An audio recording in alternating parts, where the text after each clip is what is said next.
Tinokuchingamidzai sangano raMwari kuchirongwa chedu chekukurudzirana kunamata nekubatirira mukati menguva dzakaoma zvakadai.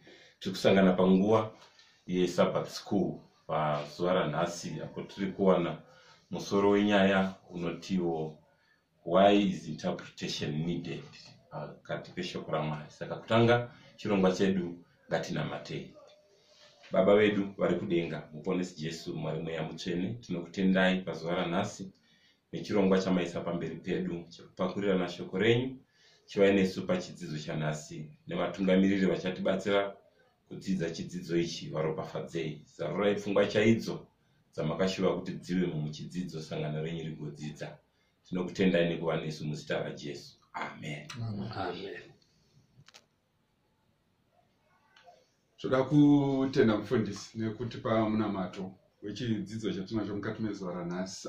Pastor Mutimwi, ini ndiri kutaura kwamuri, ndinoitwa Pastor Muvhuti na Elder Janda.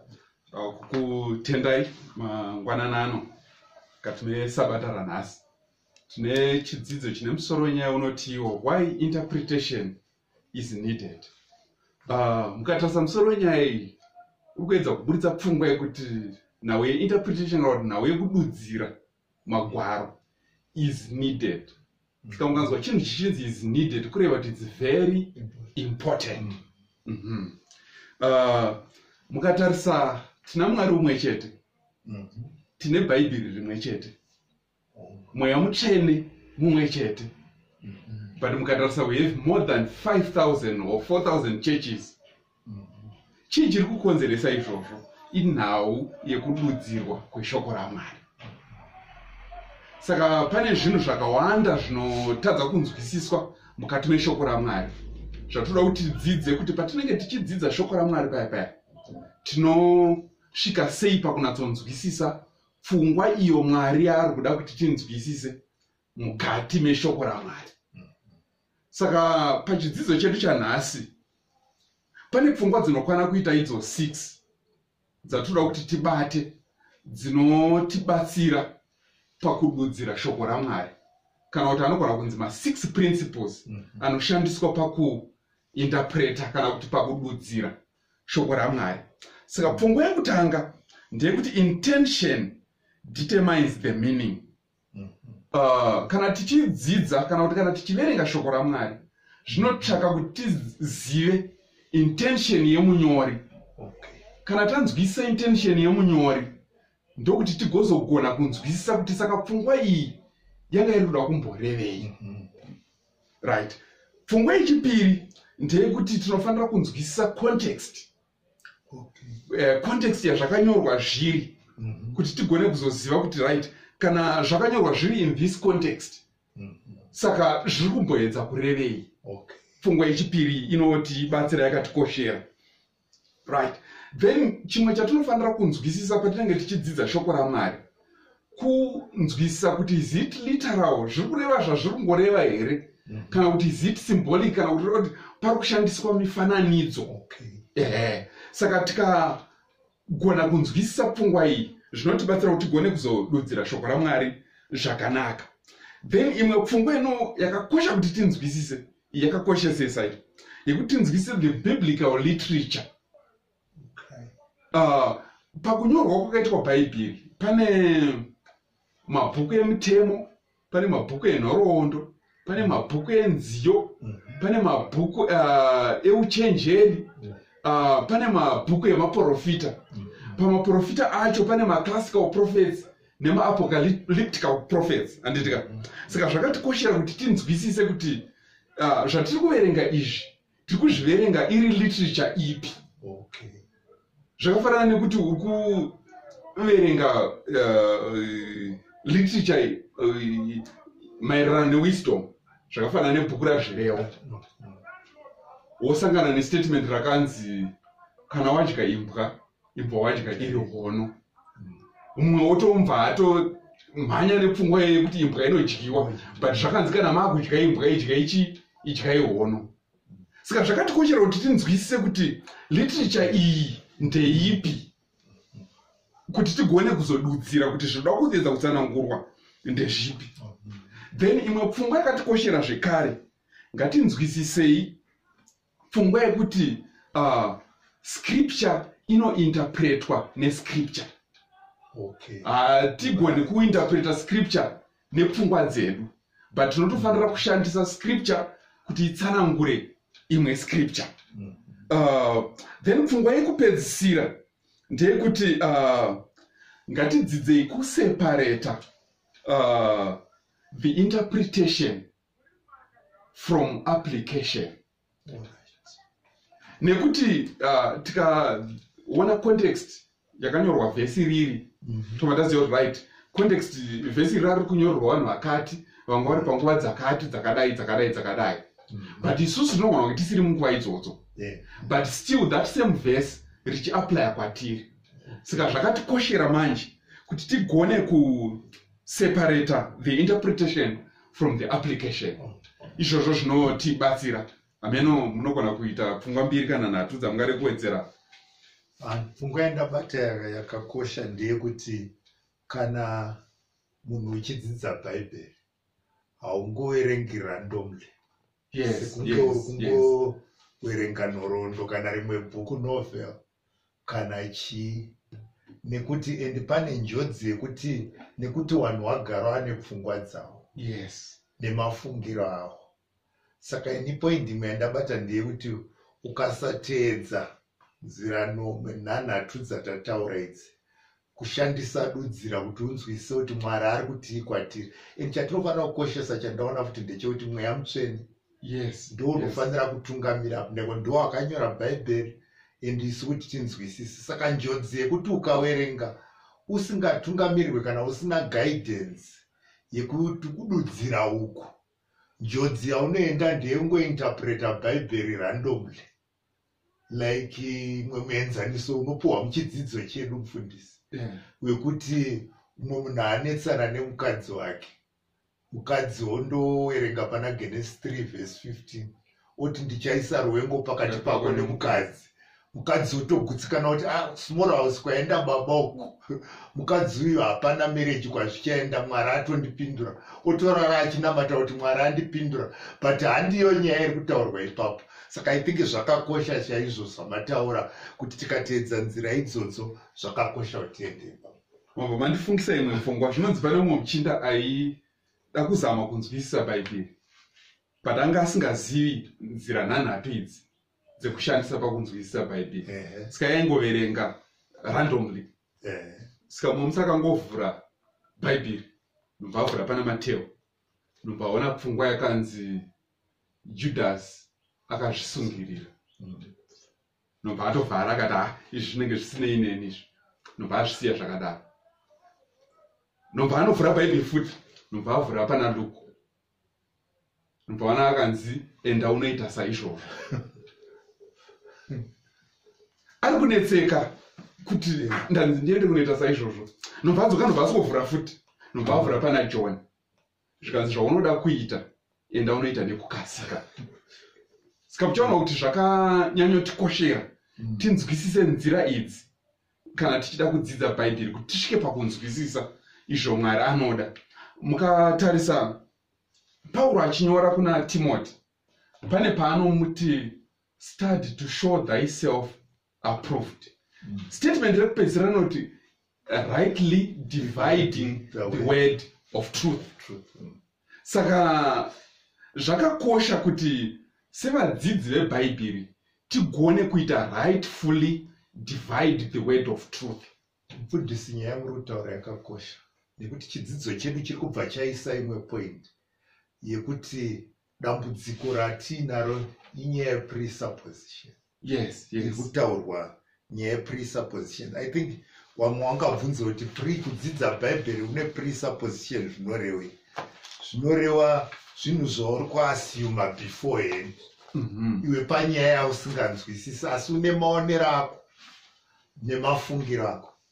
Todaira takadzidza mavhiki mairi apera tichidzidza nenyaya yekududzirwa kwechidzidzo ichi kuti munhu kana tichidzidza bhaibheri hatidzidze tine clear mind. Pane zvatiinazvo kudhara, pfungwa dzatiinadzo dzinoafektwa nemakuriro atakaita kana culture, tsika dzedu, tradition, reasoning kwatadzidza nekwatadi, zvese izvi zvinoinfluenza mafungiro edu ekuti patinenge tichidzidza zvine chekuita nezvinoafekta how we interpret. Yes. Inyanya pabhaibheri rani pashoko raMwari. Now mukaenda ona Luke chapter 24 verse 36 kusvika ona 45. Pano tinoudzwa pamusoro payavhikira patakadzidza Jesu asangana nevarume vekuEmausi vaiva vachienda kuEmausi. Mushure mekunge aroverwa amuka achitaura akabatana nevarume vekuEmausi, wakazodzokera waziva kuti ndiJesu. Pano bhaibheri rautiudza kuti Jesu akandoti muvarume vaya 12 vadzidzi vake angosvikoti pfacha. Wanzi wakabatwa zvikuru nekutya. Ndozvinotaura vhesi racho. Wakafunga kuti taona dzangaradzimu kana kuti chipoko. Jesu akati rugare kwamuri. Ngozi aisaita izvo angoapia suddenly.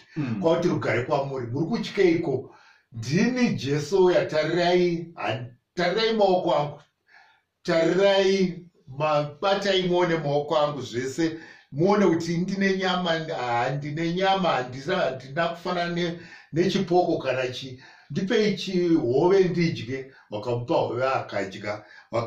Wakanetseka. Muti mukusatenda kwavo ikoko, bhaibheri rinoti Jesu akaenderera mberi akavatsanangurira akati, ko hamunzwisise here magwaro amaidzidza? Kuti magwaro ose aitaura pamusoro uye nezvandaikuudzai kuti kana ndaroverwa nezuva rechitatu ndichadii? Ndichamuka. Muona kuti chakanetsa vadzidzi avo kuti vanzwisise. Ivo vaive nemafungiro avo kuti Mesiya ndiani? Yes. Kristu ndiani?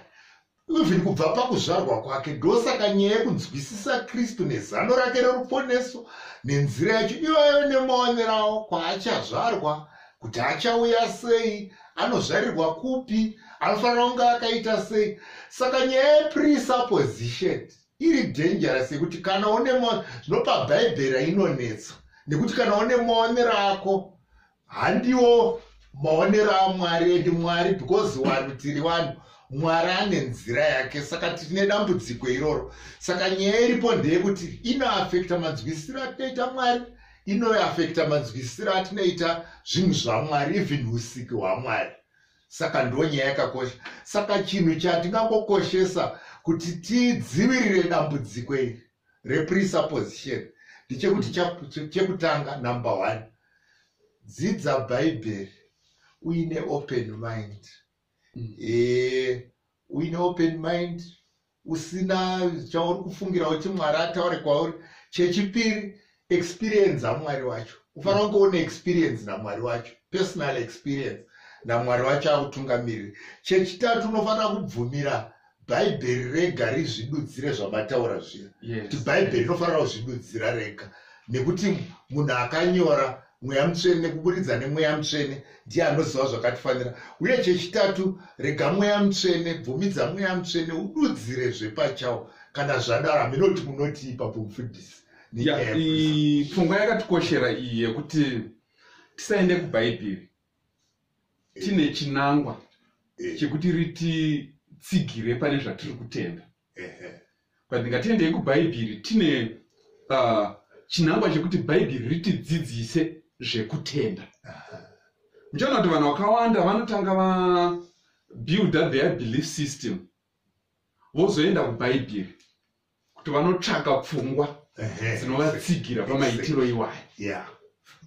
Saka ndo pfungwa yatiri kuedza kuburitsirwa kunzi ngatiregedzei kuapproacha bhaibheri tine preconceived ideas. Ngatiendei tichida kunonzwa kuti bhaibheri rinoda kutidzidzisa kuti kudii, and zvarinenge rataura toenda tiri ready kuti kana rataura kana tadzidziswa zvatadzidziswa tobva tatevera izvozvo.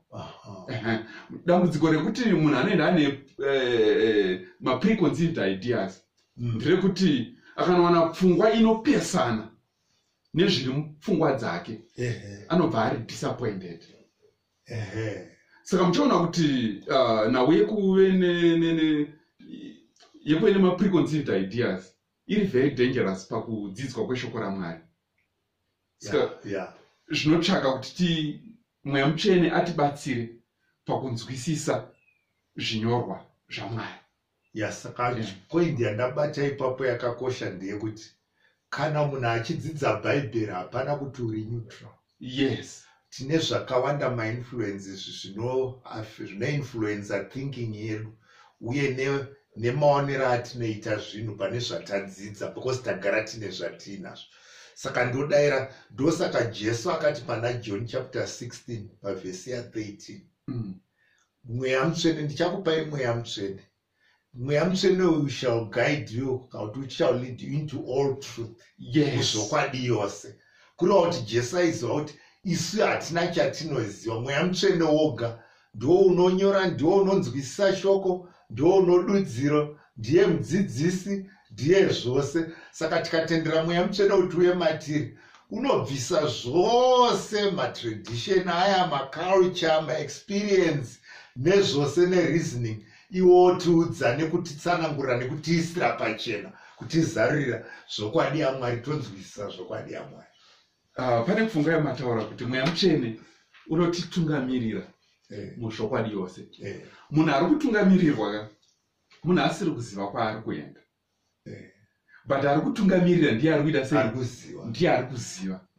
Saka kana uchitungamirirwa kuenda kwausingazive neari kuziva, unobvisa pfungwa dzese dzekufungwa kuti uri kuziva, wonatsove munhu asingazivi kuti utungamirirwe kusvika kwaunofanira kuti usvike.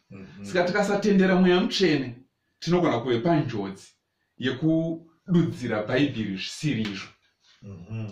Saka mungatibatsirei mufundisi amenoti chitibatsira kuti saka kuti tiite translation tigone kunyatsotranslata nekuinterpreta. Wazhinji wedu tinoerenga, wazhinji vanofanira kuerenga bhaibheri, but dambudziko mambotaura paintroduction pamawambo paya kuti nhamo pakuerenga nepakududzira kuti vanhu vanozonzwisana. Mero mungati tingaite sei ipapo, tingabatsirikana sei kuti tinzwisise translation neinterpretation? Right, mukatarisa bhaibheri kanyorerwa karakaitwa, bhaibheri rakanyorwa muHebrew. Old Testament yakanyorwa in Hebrew and Aramaic. Then New Testament yakanyorwa muGreek. Greek inonzi Koine Greek, kana kuti common Greek, kana kuti general Greek. Okay. Yes. But vanhu vashoma munguva yatiri kurarama vanonzwisisa malanguages iwayaya. Saka zvinototsvaka kuti pange pane translation. Muri kuona kuti now translation ya very important manje, yakakosha, because vanhu vatiri kurukura navo, vanhu vatiri kukurukurira izvozvi, vazhinji vavo vanzwisise Greek, vazhinji vavo vanzwisise Hebrew, vazhinji vavo vanzwisise Aramaic. But zvakutsvaka kuti tinzwisise nauye translation. Saka muchaona kuti pamitauro iyi iri mitatu, nauye translation pane mashoko kana kuti mazwi akashandiswa kumalanguages aya atinogona kushaya rinonatsojikidzana neriri mumutauro medu, kuti tinagone kunatsonzwisisa kuti pfungwa yacho inoda kumbonatsotaurwa nezvayo ndeipi. Saka muchaona kuti already makutotanga kuona kuti tine limitation 1 yekuti tinogona kupererwa nemazwi ekushandisa mumutauro wedu kuti tigone kunzwisisa pfungwa yanga iri kutaurwa muchihebhuru kana kuti muAramaic kana kuti muGreek. Saka imwe kurudziro yatinopiwa ndeyekuti pamatranslations nekuwanda kwaakaita zvakatikoshera kuti tishandise matranslations akati o kuti tigone kunzwisisa pfungwa iri kutaurwa. Kuti ukanzwisisa pfungwa iri apa, wonzwisisa pfungwa iri, wonzwisisa. Rege nditore muenzaniso wa Deuteronomy chapter 33 verse 25. Mukaiverenga mu King James version inoti iyo, thy shoes shall be iron and brass. Mukaiverenga mu NIV inoti your boats shall be iron and brass. But mukadzokera kuHebrew language manje muchaona kuti matranslations ese aya ari true, ari correct, but ari kuita sekunge anotaura zvakati siyanei. Saka zvinotsvaka kuti tikashandisa matranslations akawanda tinogona kunatsosvika pakunzwisisa pfungwa yeruda kuburitswa kuti ndeipi pfungwa yatinofanira kubuda nayo pazvinyorwa izvi. Yes. Tiri patranslation ipapo zvekare muchaona kuti pane pamatranslations atinawo pane inonzi formal translation yekuti vari kungotora zvazviri kuoriginal language vongoita direct translation. But kwete vamwe vanotranslata vachiita zvekuparaphrase kuti ari kuverenga onyora zvaanzwisisa. But dambudziko remamwe matranslations aya especially ekuparaphrase anokonzeresa kuti tizopedzisira tabata pfungwa yemunhu probably munhu uyu aapproacha mascriptures with with preconceived ideas. Saka paari kuita paraphrase ka anogona kusirira dzimwe pfungwa dzakatikoshera. Saka matranslations anonyanyokurudzirwa maformal translations yekuti rungoita direct translation tongobva tinongobva kuoriginal language tichingoenda kulanguage yatinoda kuningirika tichingotora mashoko acho sezvaari.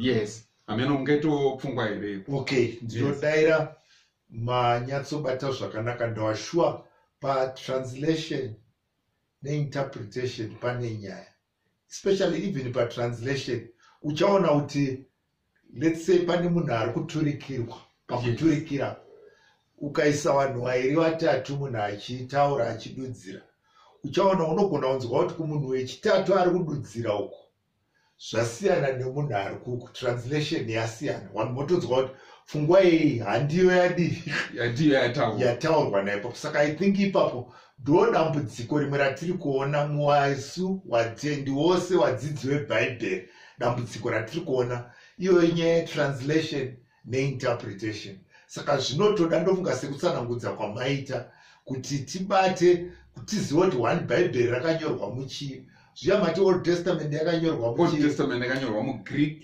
Aramaic. New Testament ikanyorwa muchii? Old Testament yakanyorwa muHebrew neAramaic. Then New Testament yakanyorwa muKoine Greek. Saka kuita kuti tinge tichirife nepo tisinganzwisisi tose asi totenda Mwari kuti akashandisa zvanhu wake wadudzira mweya mutsvene buridza nemweya mutsvene. Matranslations amataura anonyatsotsanangudza pfungwa ine chekuita, because key purpose yetranslation neinterpretation ndeye kunzwisa kuti Mwari ari kuti chii pamusoro peupenyu hwedu in context yeruponeso rwedu. Mwari zvaari kuda zvii ndo pane key meaning yekuti tinzwisise. Saka tofanira kunge tichitora bhaibheri rese nezvariri nekunzwa kuti original chii chaitaurwa kuHebrew patotenda Mwari nekutungamira kwemweya.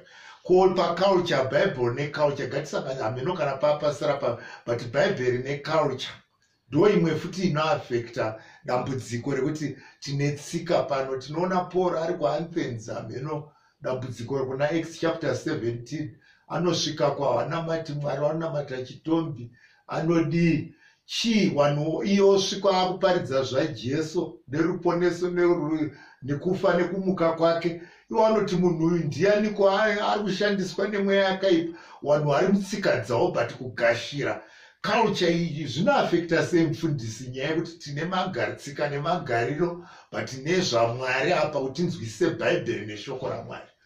Right. Dambudziko rekutanga tabva paissue yetranslation andika iko zvine zvitaakuenda paculture. Paculture tine matambudziko mazhinji atinawo paculture, especially pakudzidza shoko raMwari tikasanzwisisa culture. In fact rega ndibate ndichiti vanhu vainyora bhaibheri vanhu vaibva kumacultures akasiyana siyana. Saka vanhu ava pakunyora kwavaiita vaishandisa pamwe pacho vaishandisa their culture. Vainyora zvinoenderana neculture yavo. Saka zvochireva here kuti kana zvaienderana neculture yavo isusu zvaapply kwatiri.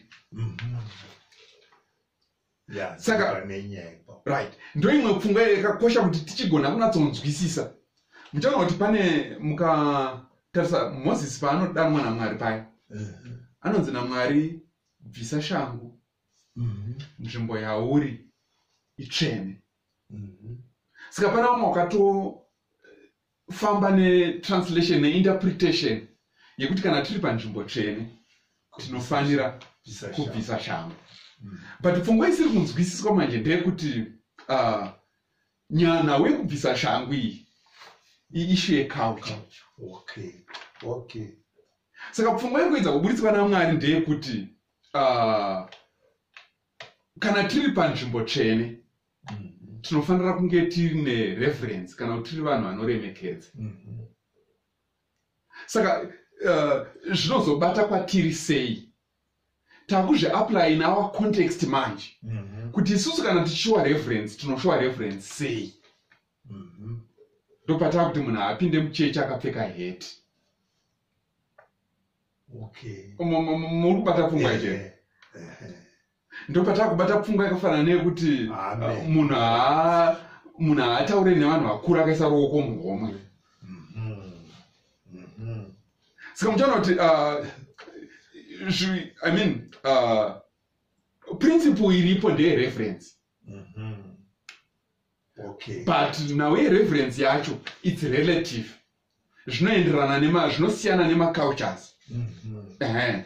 Saka muchaona kuti dzimwe nyaya dzimwe dzatonoita setinotadza kunzwisisa vanhu dzatotanga kuda kuteera tisiri kunatsoziva zviri kufamba sei. Nhau dzacho ndedzekuti tinogona kupindurwa munhau dzecultural experience. Kuti vanhu vainyora vanhu vaitobva kumacultures akasiyana siyana. Like what I can tell example. Matthew anga ari tax collector. Mukatarisa Matthew manyorero aanoita bhuku raMatthew. Bhuku raMatthew rakawanda manumbers, mafigures. Because munhu wemafigures. Munguionere bhuku iri. Mukatarisa Luke anga ari doctor. Mukatarisa dzimwe languages dzinoshandiswa naLuke ndedze madoctors. Like pane paanotaura pamusoro pekurwara kwaambuya vaPeter. Anoti vanga vane high fever. Dai anga asiri doctor aingonyora kuti vanga vane fever. But kutonzwisisa kuti vane high fever ari kunyora zviri kuenderana neexperience yake. Yes. Saka vamwe vainyora zvinoenderana neculture yavo. Saka chandiri kubata mufundisi ndechekuti isu vadzidzi vebhaibheri kana bhaibheri titatenda kuti une wakanyorwa waive neculture yavo. Saka hatina pembedzo yekuti titi kana iri culture yechihebhuru yakanyorwa nevahebhuru saka isu hatinei naro. Ndamuchaona kuti shoko raMwari Pauro akabva atovapindura pavhesi 26 pana Acts chapter 17 achiudza vanhu vekuAthens vaGiriki vaiti uyu mheno kwaabva achiti vanhu vakaitwa Mwari akaita marudzi ose kubva kuropa rimwe chete nekumunhu mumwe chete. Why? Because shoko raMwari rine chekuita nenyaya yeruponeso. Kuponeswa kwemarudzi ose unzi Mwari akavatarira nzvimbo dzekuti vagare akavatembera miganhu. Asi chinangwa chaMwari chiri chimwe chete chekuti vanhu vaponeswa kunyange vari mumarudzi akasiyana siyana. Asi shoko raMwari rinobata munhu wese mumarudzi edu akasiyana siyana. Saka bhaibheri kuti tive rinobata pamusoro peculture. Ndaona point yakakosha mufundisi wamuri kutaura izvo. Saka ngatifambire mberi turakuenda pa our sinful nature and our fallen nature. Muchaona mufundisi kuti munhu kubva patakatadza takabva taenda muchivi takabva tatora chimiro chechivi. Now chimiro chedu chechivi ichi sin is a barrier. Muzona sin is a barrier between isusu vanhu nekunzwisisa bhaibheri kwedu. Inoisa mukava wekuti tinzwisise bhaibheri. Ndawatiri wechitema bhaibheri idzvene uye rakanyorwa nemweya mutsvene isitiri wechitema. Saka izvozvo zvinoisa mukava wekuti titadze kunzwisisa bhaibheri. Jesu achitotsanangudza kuna John chapter 12 na verse 42 na 43 nekuna John chapter 9 verse 39 kusvika kuna 41 Jesu anotoudza vaFarisi nevadzidzi kuti ini ndakatouya kuti kune vanoona waite mapofu muzoona waite mapofu ende vanhu hamufe makanzwisisa ende bhaibheri rototi vazhinji vakuru nevaFarisi vakanzwisisa waikatenda muna Jesu asi pane dambudziko rakaitika nderekuti wakatya kumutenda pachena wachitya vaFarisi kuti vanozodzingwa mukati mechechi. Now nyaya yechitema yatoda kutaura kuti inoisa mukaha pakati pekunzwisisa bhaibheri. Chitema chinoisa wrong false interpretation. Ndipe muenzaniso yebhaibheri. Point number 1. Uye chitema chinoita kuti utsvage zvinoenderana nezvaunoda iwe pakudzidza bhaibheri. Rega ndipe muenzaniso. Jesu abva mukubhabhatidzwa kuna Matthew chapter 4. Bhaibheri rinoti akatungamirwa nemweya mutsvene kuenda kurenje kundoidzwa. Abva mukubhabhati. Andosangana naSatani ikoko. Satani anomuedza. Satani achimuedza aiti kwakanyorwa kuchinzi. And yet ari kukota vhesi mabhaibheri. Kwakakonyorwa kunzi tenai shandurai matombo aya kwakanyorwa Mwari anoshandura achiita chingwa. Jesu oti aikwa munhu araramiri kwakanyorwa kuchinzi. Satani ayo neinterpretation yake inoda kuenderana ndozvinoita chitema chinoenderana nezvaunoda iwewe zvoisa false interpretation. Saka panapa muona kuti chitema tinofanira kutotanga tarwisana. Mwari atotibatsira tibve pachivi chedu. Mukarenga Ephesians chapter 4 verse 17 na 18 Pauro anototi musafambe sevagentiles semagentiles who walk in vanity of their minds, having their understanding darkened. Wakadzimaidzwa nekunzwisisa, were ignorant pane zvinhu zvaMwari nekuomeswa kwemwoyo yavo, mwoyo inofarira zvekuchiwa and so forth. Saka chitema tinofanira kunzwisisa vana vaMwari kuti chinotidzivirira, chinotikanganisa. Chitema neshoko raMwari pakunzwisisa shoko raMwari nedudziro yacho hameno mufundisi kuti munopanzwisisa sei our sinful nature, kuti inokanganisa sei kunzwisisa nekududzirwa kweshoko raMwari. Nauye our sinful nature inotivhiringa zvakanyanya, especially papfungwa yemataura yekuti munhu anotsvaga zvaari kuda iye kana kuti zvinoenderana nezvaari kuda iye mukati meshoko raMwari. Topedzisira taakusara tine pfungwa isiriyo. Muchaona kuti yamutaura yekuti Satani aikota, Satani aitokotawo mascriptures, but akota zvisiriyo. Like paanoenda naye papinnacle of the temple, otanzi zviwisire pasi nekuti kwakanyorwa kuchinzi ucharayira vatumwa vake kuti vazokugama vangatenderere rutsoka rwako kuti rutedzemuke. Aitokota Psalms 91. But paanga ari kusiya manje, ndipekuti inotangira kuverse 1 inoti he who dwells in the secret places of the Most High. Yes, ndiye anowana protection iri kuverse 11 ne12. Saka iye ari kukota verse 12 zvisiri izvo, achisiya kwairi kubva kwacho. Rangarirei kuti patatanga kudzidza tati context yakatikoshera painterpretation yebhaibheri. Saka tinotenda ipapo ndofunga tabata tikopa why. Saka panapa tingadudzire kuti pastor tinganyatsotsvemenuzvera nekukotedzera tichipedzisa chidzidzo chedu unyatsonzwisa why is interpretation so important. Yakakoshei unyatsodudzira chii chayakakosha? Rangarirei kuti patatanga chidzidzo tati tine bhaibheri rimwe chete ratinoshandisa maKristu ese, but tine bhaibheri rimwe chete we have thousands of churches using the same Bible. Saka now interpretation chainotibatsira ndechekuti inotidhonza tose kuti tive neunit in doctrine. Saka tikave neunit in doctrine kureva kuti taakunzwisisa zvakafanana. but kuti tinzwisise zvakafanana zvinotsvaka kuti tishandise those principles dzatataura pekutanga dziya dzekuinterpreta shoko raMwari. Saka kana tainterpreta zviri correct tagona kuita rightfully divide the word of truth, tinobuda tine one doctrine. Tikagona kuinterpreta futi zvakanaka shoko raMwari zvinotibatsira kuti tinge tine unity in teaching. Zvatinodzidzisa tinobva tadzidzisa zvakaita sei, tinodzidzisa zvakafanana. Muchaona kuti Jesu anoti paanoita the last supper paya anoti itai izvi muchindirangarira. Zviri kunzi itai muchindirangarira ari kutaura pamusoro perufu rwake nekumuka kwake. But nemhaka yekuti pane vari kuvhiringika painterpretation, nobva vanomutsa Easter zvikanzi tinorangarira kufa nekumuka kwaJesu paEaster.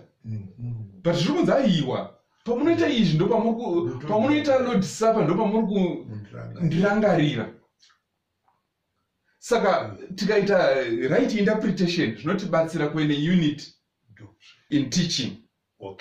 Yes.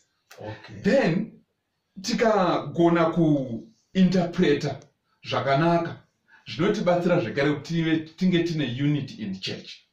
Tinoona kuti even mukati mesangano pane kusanzwanana kuripo pakati pezvinyorwa, kuti umwe anoti aiwa vhesi riri kuti umwe achiti riri kuti.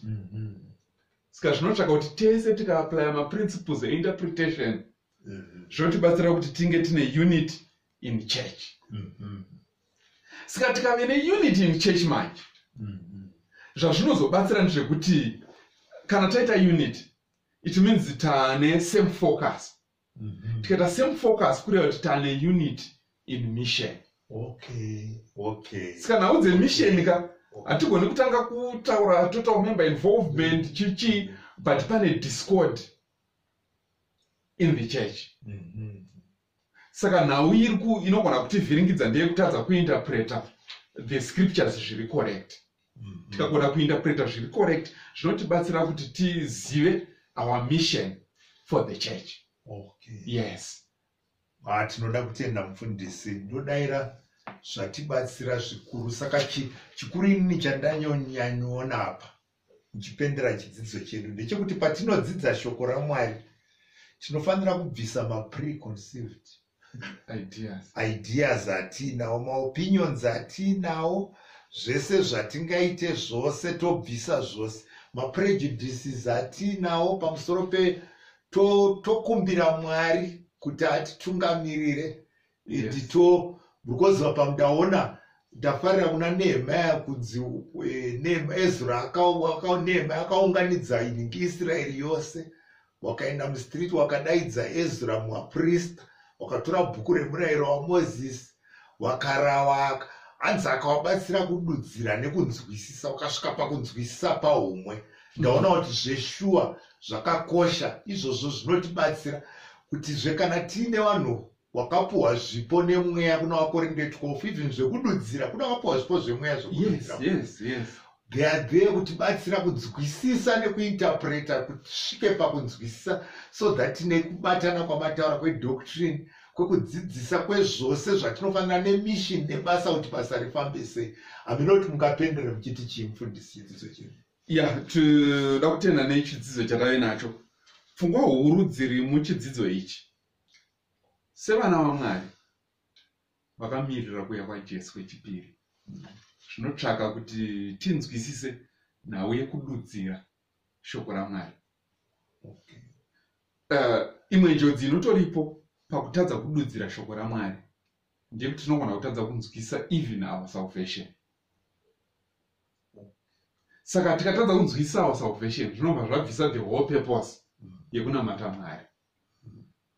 Nekuti zvese izvi zvatiri kushingaira kuita tiri kuzviita takanangana nesalvation yevanhu. Saka kana nhau yesalvation yabva in picture, kana kuti tatadza kunzwisisa kuti zvinofamba sei, zvinobva zvinobva zvabvisa purpose yese Yeah. yekunamata Mwari. Amen. Okay. Yes. Mukatoona tikaverenga kuna 1 Peter chapter 1 verse 10 inoti ruponeso urwu rwakabvunzisiswa nekunzverwa kwazvo nevaprofita. Saka muchaona kuti iri kubuditsa pfungwa yekuti vaprofita vainzvera nekutsvakisisa kuti vagone kubuda ne-right interpretation. Saka therefore it is important for us as a church kuti tigone kuinterpreta the scriptures zviri correct. Saka dai Mwari wokudenga atibatsira, atikomborera, tichakumbira Elder Janda vatipe munamato wokuvharira. Ngatinamatei. Baba wedu vari kumusoro kudenga, toda kutendai magwananano nerudo nenyasha zvamunotiitira mazuva ose. Tinotenda nekuti rudo rwenyu nenyasha zvinogara nekusingaperi. Toda kutendai neshoko renyu ramakatipa ririro Bhaibheri, iri riro ramunotaura naro kwatiri kuburikidza nairo. Taakukumbira tenzi mweya wenyu mutsvene uyo wakanyora Bhaibheri, uyo wamakavimbisa kuti handikusiyi muri nherera asi ndichakusiyirai mweya munyaradzi, mweya mutsvene, uyo uchakudzidzisai, uchatirayira, uchatidudzira nekutiisira pachena zvokwadi yenyu yose iri mukati meshoko renyu. Dai ungave matiri mune mumwe nomwe wedu. Taona kuti chikuru chamuri kuvavarira patiri Baba wedu kuwana ruponeso, kuti tigoponeswa muumambo hwenyu, tiwane upenyu usingaperi.